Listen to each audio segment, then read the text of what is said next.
Депутат Данияр Каскараулов обвинил некоторых представителей судейского корпуса в безграмотности и непотребном поведении, которое те демонстрируют прямо во время заседания. Он утверждает, что есть и такие, которые спят и храпят во время процессов.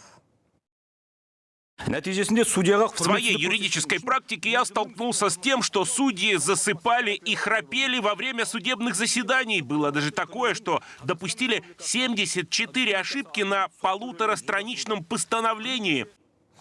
Привел депутат и другой порочащий судей пример. По его словам, в одном из сел дочь районного судьи публично оскорбляла местных жителей. Некоторые из них решили найти справедливость и подали иск, но наказали в итоге их самих, а не родственницу представителя власти.